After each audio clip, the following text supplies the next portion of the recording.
Yo, I'm sorting through some heinous haters like a pooper scooper. I'm just trying to take my life like a Koopa Trooper. I'm Double Mario, that mean I'm super. And I'm freaking dangerous like a Chupa Cabre. What's up, my wizards? It's Dev from SBMTG on the YouTube.com down there with Like Magic. And today, got a deck for you as usual, and it's a semi-budget deck. It's only going to cost you about 75 bucks on TCG Player to build this thing. And it used to be a pretty popular archetype in Magic deck building philosophy, period. But it doesn't show up too much anymore. Today, I'm going to show you Mono Black Discard in Standard. That's right, it's not the 8-rack deck. And the 8-rack deck in Modern is about the only place we get to see discard decks anymore. But I'm actually of the opinion that we've got a critical mass of really good discard pieces in Standard. So many that we can't play them all. And we've got a good mid-range sort of in-game plan for the deck too. So I actually think the deck can do a lot of work for you. Let me go ahead and show you what I've got here. I'm going to start this one by talking about all the different things we have that make them discard cards. And that's like 21 different things, but that sounds like a lot, right? But in this deck, we get to play a lot of stuff that makes them discard cards and also does other things by Igby. We're going to start by playing 4 copies of Transgress the Mind, 4 copies of Collective Brutality, 2 copies of Lost Legacy, and 2 copies of Pick the Brain. Let me go ahead and get Transgress out of the way. It's just the best proactive removal in the format. Said it before, said it again. I truly believe it. Just Transgress is one of the reasons to play this deck and one of the best cards in the format. It's only 2 mana to get some of the most problematic cards you could ever come up against out of your opponent's hand, no matter what you're playing against. Gotta play all 4 copies of Transgress, no brainer. Collective Brutality is really, really good, and everyone knows that too. You know, not only can this be a discard spell mostly against control opponents, get removal, get counter spells out of their hand, but it can also be removal against small decks in the early game, which is great. That versatility is key. And hey, in a pinch, it can deal the last 2 damage to them, whatever. Can keep you in the game a little bit, you know, gain a little bit of life. There's so many uses for this, but mostly I like that it's great in the early game against control and functions as an on-theme discard thing. And against, you know, aggro decks, it's not a super dead card or anything. Even when you draw it late, it'll kill a small guy. So, love Collective Brutality and all the flexibility that it affords us. But the more interesting thing here is the decision to split the playset between Lost Legacy and Pick the Brain. Now, with Lost Legacy, you have to know exactly what your opponent is playing, you know, and that can sometimes be too easy to identify as early as turn 1. Sometimes it's not, and we want to be able to get cards out of their hand, ideally. Now, if you can get something out of their hand with Lost Legacy, you draw the card. That's pretty cool. But I want to almost, you know, virtually guarantee that we get a card out of their hand. And Pick the Brain can do that, even if we have no idea what our opponent is playing. So I'll split the play set here. You know, they both exile the cards. Lost Legacy can just tear up some decks, including, you know, combo decks like the Aetherworks Marvel deck or any of the other combo decks that people are playing in the format. It can tear up decks that want to just get to Emrakul as quickly as possible. So Lost Legacy is obviously great, and we'll play the third of copy in the board. But I do want Pick the Brain to make sure that I always get something out of their hand. That's the important thing here.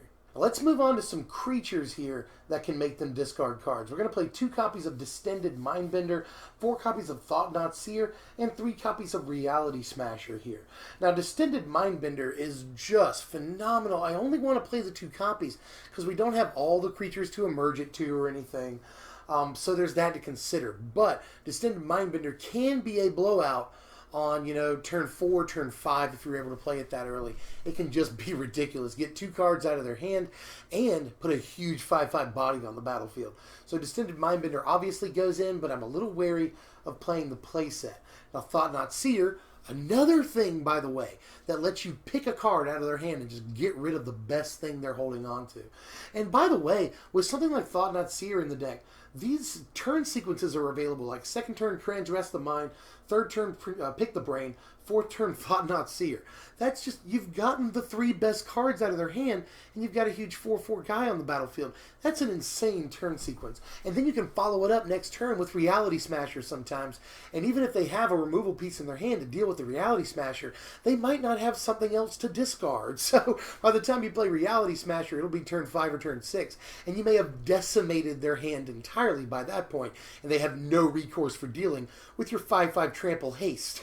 And Thought-Knot Seer has a good body unto itself, and once it's done its job, it can just emerge in a Distended Mindbender. And even though they'll get to draw a card, you've still taken 3 cards out of their hand, 2 with the Mindbender and 1 with the Thought-Knot Seer, and again, just gotten all the best stuff.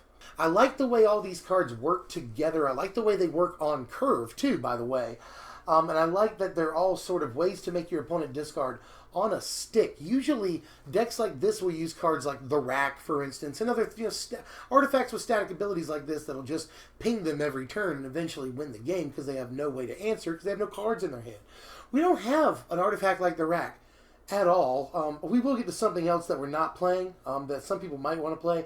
I have a little special part for that. But I think the best way to finish the game off here is to use these creatures that not only are on theme and make them discard cards, but are also huge bodily threats that give us a mid-game, end-game. That's a weird thing to say, but a mid-game, end-game.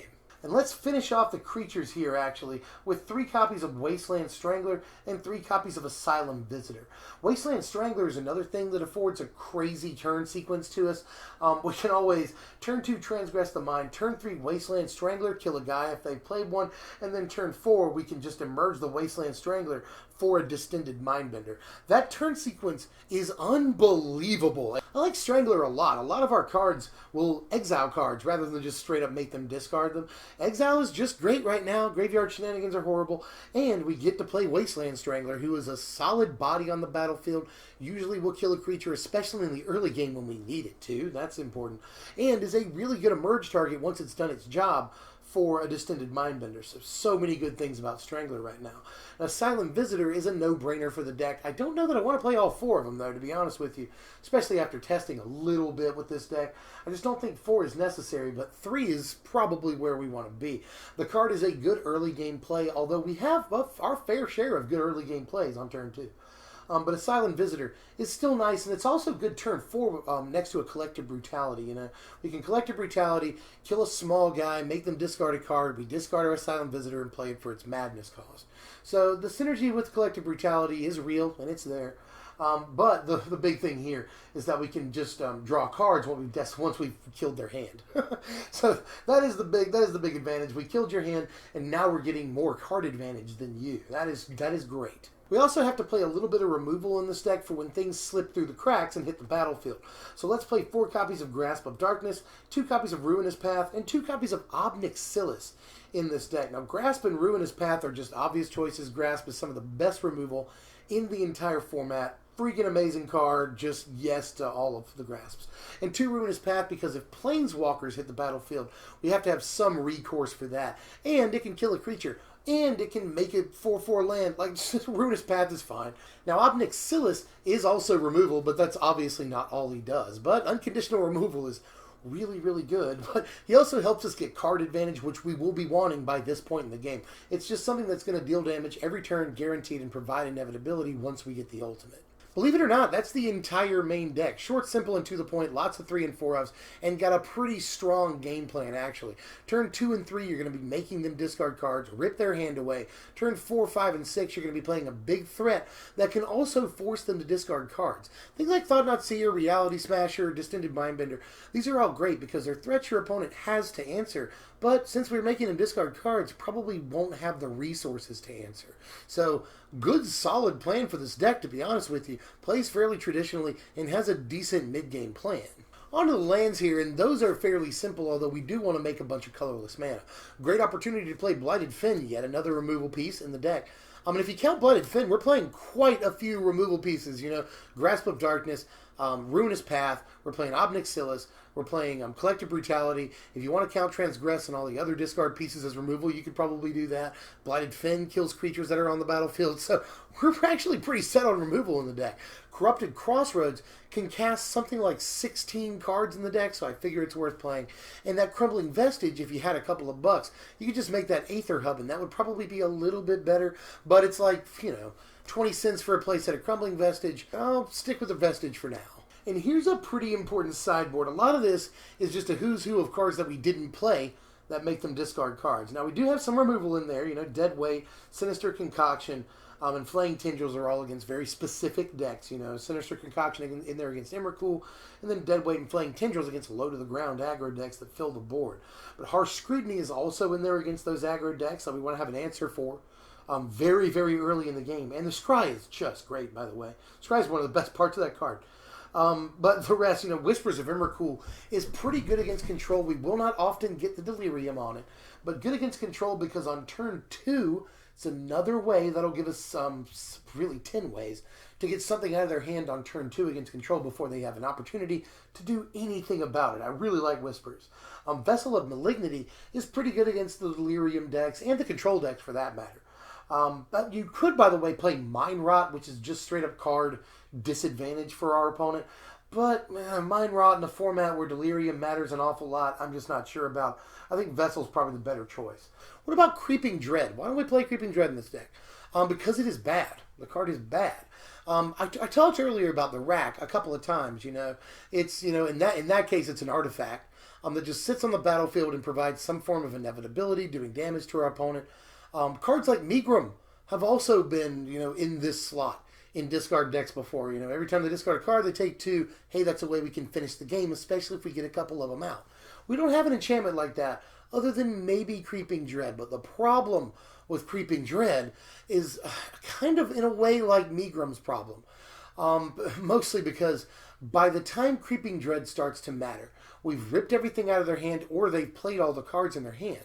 So by the time our upkeep rolls around every turn, they'll have played the card that they top decked. And it's just going to make us discard a card if we have any. It's just not great at all. And even if they do have a card, it's not guaranteed that they'll discard the same type. So the card is very unreliable, costs a whole 4 mana, and there's a pretty easy way out of it once they start top decking cards, because they're going to play the card they draw pretty much every turn anyway. And here are your power rankings right here. Final score of 61, which is pretty good, even though I feel like the score is deflated on our system. It's not... it just doesn't do very well in our categories. It's not super speedy. It's not hella offensive minded. It's not very synergistic or anything. It's middle of the road in these categories. But the deck is actually really versatile and has good game against a bunch of different things. We really need to shape up against aggro in games 2 and 3. That is one of our worst matchups. But against some of the best decks in the format, a lot of these control decks that are floating around right now, even Blue-White Flash and especially Green-Black Delirium, considering how many of our cards exile cards, we actually have pretty good game, and those are some of the best decks in the format right now. And you've probably already got a lot of these cards because they've been out for a while. Transgress the Mind is important, and you should have picked up your copies by now. Thought-Knot Seer has been out forever. Reality Smasher has been out forever. And they'll stay standard legal for a while. In case you missed it, Wizards recently announced that they're changing the rotation schedule again. The 6-month schedule was way, way too short for most players, and they heard a lot of people say that. And they decided to extend it once again. So once Amonkhet comes out, Oath of the Gatewatch and Battle for Zendikar will not rotate out like they were previously planned to. So they'll stick around for longer than we expected, meaning that all of these cards from those sets will be around for longer, meaning the deck is a little bit more comfortable to play because, you won't lose all the cards in just a few months. That's all I've got for now. Let me know how you feel about this one down there in the comments section. I really, really like this deck, but that's because I've always liked discard decks, and it's a little sad that there's not really a place for one in Standard. Or is there? I think this deck actually could be pretty darn good. Try it out on MTGO or whatever service that you use. Proxy it up in paper. Build it if you got the cards. Chances are you probably do. Deck is not that hard to build, to be honest with you. So try this thing out. Let me know how you feel. Take to the comments and let me know how you change it if you would. But what are we doing next time? Well, this time I did a long-forgotten archetype that used to be really popular and important in Magic, but it's not anymore. Next time, I'm going to do that again with a standard deck. So I want you to take to the comments and let me know what deck you think it's going to be. A deck that used to be a very important, very often seen archetype that was really just on the list of basic Magic deck archetypes. But it's not anymore as far as standard play goes. What do you think it's going to be? And one more thing, by the way, that I want you to tell me in the comments. A lot of people actually, have said that they like the new camera, they like the new audio, but they're not sure about the backdrop. So I've got some ideas here. I could always just bring in the Fear and Loathing poster from the living room. Could do that. I'm thinking about putting other posters and stuff up. I'm thinking about just stenciling SBMTG in all the different colors onto the backdrop. And I'm also thinking of just covering it in Magic cards. So there's a bunch of different options that I'm considering for this backdrop. Just let me know if you have any ideas, or if you liked any of those ideas, let me know. So see there, you should hit the like button because I value your opinion so much. And I really do, by the way. I want you guys to enjoy what you're watching, so I value your opinion. But hit the like button, thumbs it up, and subscribe if you're new. And I will see you guys later. I'm Deb from SBMTG. Thanks for watching, my wizards. End card. Here's an end card for you. We're doing that now.